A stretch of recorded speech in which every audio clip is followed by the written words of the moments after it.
ನಮಸ್ಕಾರ. ಒಂದು ಕ್ಷಣ ಹೀಗೆ ಯೋಚಿಸಿ. ನಮ್ಮ ಫೋನ್ನಲ್ಲಿರೋ ಡಿಜಿಟಲ್ ಅಸಿಸ್ಟೆಂಟ್ ಇದೆಯಲ್ಲ, ಅದು ಕೇವಲ ಆ ಫೋನ್ಗೆ ಸೀಮಿತ ಆಗದೆ ನಾವು ಹೋಗೋಲೆಲ್ಲ ನಮ್ ಜೊತೆ ಬಂದ್ರೆ ಹೇಗಿರುತ್ತೆ? ಅಂದ್ರೆ ಬೆಳಿಗ್ಗೆ ಸ್ಮಾರ್ಟ್ ಮಿರರಿಂದ ಹಿಡಿದು ಆಮೇಲೆ ನಮ್ಮ ಕಾರಲ್ಲಿ, ಆಫೀಸ್ ಡೆಸ್ಕ್ಟಾಪ್ನಲ್ಲಿ, ಕೊನೆಗೆ ಮಾಲ್ನ ಕಿಯಾಸ್ಕ್ನಲ್ಲೂ ಕೂಡ ಅದೇ ವ್ಯಕ್ತಿತ್ವ, ಅದೇ ನೆನಪು ನಮ್ ಜೊತೆ ಮಾತಾಡ್ತಾ ಇದ್ರೆ. ಇದು ಇವತ್ತಿನ ಟೆಕ್ನಾಲಜಿಯ ಒಂದು ಬಹುದೊಡ್ಡ ಪ್ರಶ್ನೆ. ಆ ಡಿಜಿಟಲ್ ಅಸಿಸ್ಟೆಂಟ್ ಅನ್ನು ಅದರ ಗಾಜಿನ ಪಂಜರದಿಂದ ಹೊರಗೆ ತರೋದು ಹೇಗೆ ಅಂತ. ಹೌದು, ನಾವಿವತ್ ಮಾತಾಡ್ತಿರೋ OpenHuman.ai ಬಹುಶಃ ಈ ಪ್ರಶ್ನೆಗೆ ಒಂದು ಉತ್ತರ ಕೊಡೋಕೆ ಪ್ರಯತ್ನ ಮಾಡ್ತಿದೆ. ಓಕೆ, OpenHuman.ai ಇದನ್ನ ಡಿಜಿಟಲ್ ಮಾನವರಿಗಾಗಿ ಒಂದು ಆಪ್ ಸ್ಟೋರ್ ಅಂತ ಕರೀಬೋದಾ? ಸರಳವಾಗಿ ಹಾಗೆ ಹೇಳಬಹುದು. ಆದ್ರೆ ಅದರ ಹಿಂದಿನ ಐಡಿಯಾ ಇನ್ನೂ ದೊಡ್ಡದು. ಇದು ಕೇವಲ ಆಪ್ಗಳ ಬಗ್ಗೆ ಅಲ್ಲ, ಇದು ಡಿಜಿಟಲ್ ಜೀವಿಗಳನ್ನ ಅಂದ್ರೆ ಬೀಯಿಂಗ್ಸ್ ಅನ್ನ ಸೃಷ್ಟಿಸುವ ಒಂದು ಇಡೀ ಪರಿಸರ ವ್ಯವಸ್ಥೆ. ಡಿಜಿಟಲ್ ಜೀವಿಗಳು, ಈ ಪದವೇ ಬಹಳ ಕುತೂಹಲ ಮೂಡಿಸುತ್ತೆ. ಹಾಗಾದ್ರೆ ಇವತ್ತಿನ ನಮ್ಮ ಚರ್ಚೆಯ ಉದ್ದೇಶ ಈ ಓಪನ್ ಹ್ಯೂಮನ್ ಪ್ಲಾಟ್ಫಾರ್ಮ್ ಇದನ್ನ ಹೇಗೆ ಸಾಧ್ಯ ಮಾಡುತ್ತೆ ಅಂತ ಆಳವಾಗಿ ನೋಡೋದು. ಹೌದು, ಇದರಲ್ಲಿ ಸೃಷ್ಟಿಕರ್ತರ ಪಾತ್ರವೇನು, ಬಳಕೆದಾರರಿಗೆ ಯಾವ ರೀತಿ ಅನುಭವ ಸಿಗುತ್ತೆ, ಎಲ್ಲವನ್ನೂ ನೋಡೋಣ. ಆದ್ರೆ ಒಂದು ಪ್ರಶ್ನೆ, ಈ ಪರಿಕಲ್ಪನೆ ಈಗೇಕೆ ಸಾಧ್ಯ ಆಗ್ತಿದೆ? ಇದ್ರ ಹಿಂದೆ ಯಾವ ತಂತ್ರಜ್ಞಾನದ ಬೆಳವಣಿಗೆ ಇದೆ? ಒಳ್ಳೆ ಪ್ರಶ್ನೆ. ನೋಡಿ, ಕಳೆದೊಂದು ದಶಕದಲ್ಲಿ 3 ಪ್ರಮುಖ ಕ್ಷೇತ್ರಗಳು ಸಪರೇಟ್ ಆಗಿ ಬೆಳೆದಿವೆ. ಒಂದು, ಚಾಟ್ ಜಿಪಿಟಿ, ಜೆಮಿನೈ ತರದ LLMಗಳು. ಅಂದ್ರೆ ಕೃತಕ ಬುದ್ಧಿಮತ್ತೆಯ ಮೆದುಳು. ಕರೆಕ್ಟ್. ಎರಡನೆಯದು 11 ಲ್ಯಾಬ್ಸ್ ತರದ ಟೆಕ್ಸ್ಟ್ ಟು ಸ್ಪೀಚ್ ಸಿಸ್ಟಮ್ಸ್. ಇದು ಧ್ವನಿಯನ್ನ ತುಂಬಾನೇ ಸಹಜವಾಗಿಸಿದೆ. ರೋಬೋಟ್ ತರಹ ಇಲ್ಲ ಈಗ. ಖಂಡಿತ ಇಲ್ಲ. ಮೂರನೇದು ಅನ್ರಿಯಲ್ ಇಂಜಿನ್ನಂತಹ CGI. ಇದು ದೇಹವನ್ನ ನೈಜವಾಗಿಸಿದೆ. ಆದರೆ ದೊಡ್ಡ ಚಾಲೆಂಜ್ ಏನಂದ್ರೆ ಈ ಮೂರನ್ನು ಒಟ್ಟಿಗೆ ತಂದು ಮಾತಿಗೆ ತಕ್ಕ ಹಾಗೆ ಸಹಜವಾದ ಹಾವಭಾವಗಳನ್ನ ರಿಯಲ್ ಟೈಮ್ನಲ್ಲಿ ಸೃಷ್ಟಿಸೋದು. ಓ ಹೌದು, ಅದು ಕಷ್ಟ. OpenHuman.ai ಆ ಸಮಸ್ಯೆಗೆ ಒಂದು ಫ್ರೇಮ್ವರ್ಕ್ ಕೊಡ್ತಿದೆ. ಸರಿ, ಹಾಗಾದ್ರೆ ಈ ಪರಿಸರ ವ್ಯವಸ್ಥೆಯನ್ನ ಒಂದೊಂದಾಗಿ ಬಿಡಿಸಿ ನೋಡೋಣ. ಮೊದಲು ಒಬ್ಬ ಸೃಷ್ಟಿಕರ್ತ ಅಥವಾ ಕ್ರಿಯೇಟರ್. ನಾನೊಬ್ಬ ಸೃಷ್ಟಿಕರ್ತ ಅಂತ ಅಂದ್ಕೊಳ್ಳೋಣ. ನನ್ಗೆ ಈ ಪ್ಲಾಟ್ಫಾರ್ಮ್ ಯಾಕಿಷ್ಟ ಆಗ್ಬೇಕು? ಸೃಷ್ಟಿಕರ್ತರಿಗಿರೋ ದೊಡ್ಡ ಆಕರ್ಷಣೆ ಅಂದ್ರೆ ಒಮ್ಮೆ ನಿರ್ಮಿಸಿ ಎಲ್ಲೆಡೆ ಮಾರಾಟ ಮಾಡಿ ಮತ್ತು 70% ಆದಾಯ ಗಳಿಸಿ. ಓ, 70%? ಹೌದು. ಅವರು ತಮ್ಮದೇ ಆ್ಯಪ್ ಮಾಡೋದು, ಸರ್ವರ್ ಮ್ಯಾನೇಜ್ ಮಾಡೋದು, ಬೇರೆ ಬೇರೆ ಡಿವೈಸ್ಗಳಿಗೆ ಕೋಡ್ ಬರೆಯೋದು, ಈ ತಲೆನೋವು ಯಾವುದೂ ಇರಲ್ಲ. ಅವರು ಕೇವಲ ಒಂದು ಒಳ್ಳೆ ಡಿಜಿಟಲ್ ವ್ಯಕ್ತಿತ್ವವನ್ನ ರೂಪಿಸೋದ್ರ ಮೇಲೆ ಗಮನ ಕೊಡಬಹುದು. ಓಕೆ, ಅದು ಚೆನ್ನಾಗಿದೆ. ಹಾಗಾದ್ರೆ ಒಂದು ಡಿಜಿಟಲ್ ಹ್ಯೂಮನ್ ಮಾಡೋಕೆ ಏನೆಲ್ಲ ಬೇಕು? ವ್ಯಕ್ತಿತ್ವಕ್ಕೆ ನಾನೊಂದು LLM ಬಳಸಬಹುದು.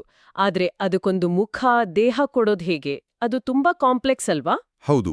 ಅದಕ್ಕಾಗೇ ಓಪನ್ ಹ್ಯೂಮನ್ ಪ್ಲಾಟ್ಫಾರ್ಮ್ ಕೆಲವೊಂದು ಟೂಲ್ಸ್ನ ಫ್ರೀಯಾಗಿ ಕೊಡುತ್ತೆ. ಮೊದಲನೇದ್ದು ನೀವು ಹೇಳಿದ ಹಾಗೆ ವ್ಯಕ್ತಿತ್ವ. ಅದಕ್ಕೊಂದು LLM ಎಂಡ್ ಪಾಯಿಂಟ್ ಬೇಕು. ಸರಿ. ಎರಡನೇದು ನೋಟ ಅಥವಾ ಅಪಿಯರೆನ್ಸ್. ಇದಕ್ಕಾಗಿ ಅವರು ರೆಡಿಮೇಡ್ 3D ಮಾಡೆಲ್ ಟೆಂಪ್ಲೇಟ್ಗಳನ್ನು ಕೊಡ್ತಾರೆ. ಪುರುಷ, ಮಹಿಳೆ ಮತ್ತು ನ್ಯೂಟ್ರಲ್ ಮಾಡೆಲ್ಗಳು. ಅದ್ರಲ್ಲೇನಿರುತ್ತೆ? ಅದರಲ್ಲಿ 100ಕ್ಕೂ ಹೆಚ್ಚು ಮೂಳೆಗಳು ಅಂದ್ರೆ ಬೋನ್ಸ್ ಮತ್ತೆ 52 AR ಕಿಟ್ ಬ್ಲೆಂಡ್ ಶೇಪ್ಸ್ಗಳು ಇರುತ್ತೆ. ಬ್ಲೆಂಡ್ ಶೇಪ್ಸ್ ಅಂದ್ರೆ ಮುಖದ ಭಾವನೆಗಳನ್ನ, ನಗು, ಕೋಪ, ಆಶ್ಚರ್ಯ ಇವೆಲ್ಲ ತೋರ್ಸೋಕೆ ಬೇಕಾದ ಚಲನೆಗಳ ಸೆಟ್ ಅಲ್ವೇ? ನಿಖರವಾಗಿ. ಇದರಿಂದ ಅನಿಮೇಷನ್ ತುಂಬಾನೇ ಸುಲಭ ಆಗುತ್ತೆ. ಇದ್ರ ಜೊತೆಗೆ ಕ್ರಿಯೇಟರ್ ಸ್ಟುಡಿಯೋ ಅಂತ ಒಂದು ವೆಬ್ ಬೇಸ್ಡ್ 3D ಎಡಿಟರ್ ಕೂಡ ಇದೆ. ಓಕೆ, ಒಂದು ವೇಳೆ ನನಗೆ ನನ್ನದೇ ಆದ ಕಸ್ಟಮ್ ಮುಖ ಬೇಕು ಅಂದ್ರೆ? ಅದಕ್ಕೂ ವ್ಯವಸ್ಥೆ ಇದೆ. ZRAP RDS ಅನ್ನೋ ಟೂಲ್ ಬಳಸಿ ನಿಮ್ಮ ಕಸ್ಟಮ್ ಮುಖವನ್ನ ಬೇಸ್ ಮಾಡೆಲ್ಗೆ ಸುಲಭವಾಗಿ ಅಂಟಿಸಬಹುದು. ಆಮೇಲೆ ಮೂರನೇ ಅಂಶ. ಮೂರನೆಯ ಮತ್ತು ಅತೀ ಮುಖ್ಯವಾದದ್ದು ನಡವಳಿಕೆ ಅಥವಾ ಬಿಹೇವಿಯರ್. ಅಂದ್ರೆ ಭಾವನೆಗಳು, ಪ್ರತಿಕ್ರಿಯೆಯ ಲಾಜಿಕ್. ಈ ಮೂರು ಸೇರಿದಾಗ ಒಂದು ಸಂಪೂರ್ಣ ಡಿಜಿಟಲ್ ಮಾನವ ರೆಡಿ. ಅಂದ್ರೆ ಇದರರ್ಥ ಕೇವಲ ದೊಡ್ಡ ಗೇಮಿಂಗ್ ಕಂಪನಿಗಳು ಮಾತ್ರವಲ್ಲ, ಒಬ್ಬ ಇಂಡಿಪೆಂಡೆಂಟ್ ಡೆವಲಪರ್ ಕೂಡ ತನಗಿಷ್ಟವಾದ ಪಾತ್ರವನ್ನ ಸೃಷ್ಟಿಸಬಹುದು. ಖಂಡಿತ. ಉದಾಹರಣೆಗೆ ಒಬ್ಬ ಡಿಜಿಟಲ್ ಫಿಲಾಸಫರ್, ಒಬ್ಬ ಫಿಟ್ನೆಸ್ ಕೋಚ್, ಅಥವಾ ಯಾವಾಗ್ಲೂ ಜೊತೆಗಿರೋ ಒಬ್ಬ ಸ್ನೇಹಿತ. ಹೌದು, ನಿಮ್ಮ ಕಲ್ಪನೆಗೆ ಮಾತ್ರ ಮಿತಿ. ಇಲ್ಲಿ ಸೃಷ್ಟಿಕರ್ತರು ಕೇವಲ ಫೈಲ್ಸ್ ಮಾರಾಟ ಮಾಡ್ತಿಲ್ಲ, ಅವರೊಂದು ಅನುಭವವನ್ನ ಮಾರಾಟ ಮಾಡ್ತಿದ್ದಾರೆ, ಒಂದು ಸಂಬಂಧವನ್ನ. ಎಕ್ಸಾಕ್ಟ್ಲಿ. ಬಳಕೆದಾರರು ಒಂದು ಜೀವಂತ ವ್ಯಕ್ತಿತ್ವವನ್ನೇ ಖರೀದಿ ಮಾಡ್ತಾರೆ.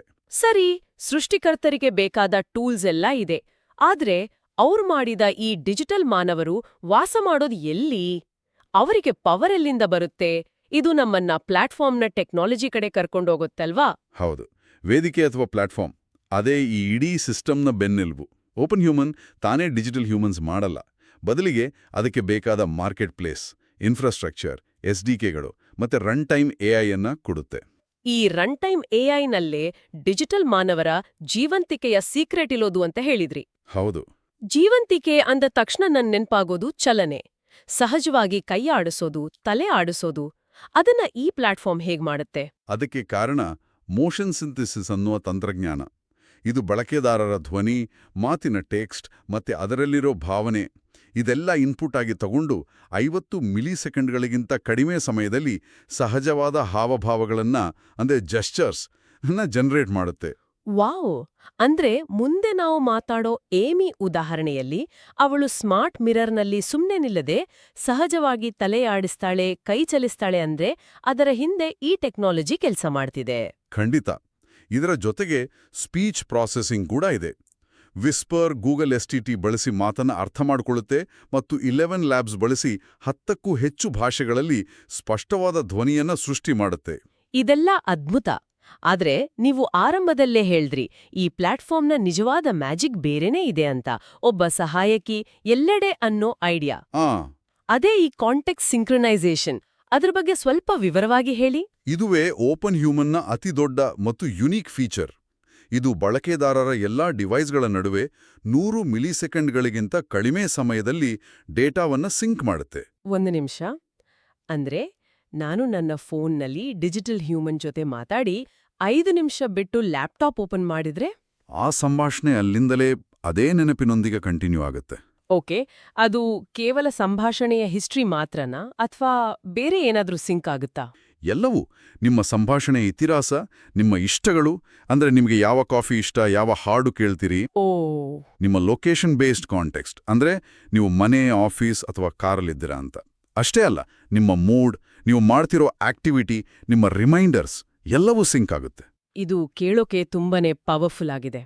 ಅಂದ್ರೆ ನಾನು ಬೆಳಿಗ್ಗೆ ನನ್ನ ಸ್ಮಾರ್ಟ್ ಮಿರರ್ಗೆ ನನ್ನ ಮೀಟಿಂಗ್ ಬಗ್ಗೆ ಹೇಳಿದ್ರೆ, ಕಾರಲ್ಲಿ ಹೋಗ್ಬೇಕಾದ್ರೆ ನನ್ನ ಕಾರ್ ಸ್ಕ್ರೀನ್ನಲ್ಲಿರೋ ಅದೇ ಡಿಜಿಟಲ್ ಹ್ಯೂಮನ್ ತಕ್ಷಣ ಆ ಮೀಟಿಂಗ್ ಬಗ್ಗೆ ನೆನಪಿಸುತ್ತಾ? ಹೌದು.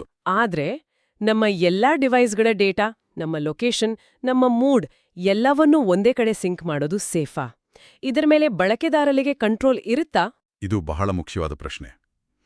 ಪ್ಲಾಟ್ಫಾರ್ಮ್ ಎಂಡ್-ಟು-ಎಂಡ್ ಎನ್ಕ್ರಿಪ್ಷನ್ ಬಳಸುತ್ತೆ ಮತ್ತೆ GDPR, CCPA ತರಹದ ಡೇಟಾ ಪ್ರೈವಸಿ ಕಾನೂನುಗಳನ್ನ ಪಾಲಿಸುತ್ತೆ. ಬಳಕೆದಾರರಿಗೆ ತಮ್ಮ ಡೇಟಾವನ್ನ ನೋಡೋಕೆ, ಎಡಿಟ್ ಮಾಡೋಕೆ, ಡಿಲೀಟ್ ಮಾಡೋಕೆ ಪೂರ್ತಿ ಕಂಟ್ರೋಲ್ ಇರುತ್ತೆ. ಮಾಲ್ ಕಿಯಾಸ್ ತರಹದ ಪಬ್ಲಿಕ್ ಜಾಗದಲ್ಲಿ ಪ್ರೈವಸಿ ಮೋಡ್ಗಳು ಕೂಡ ಇರುತ್ತೆ.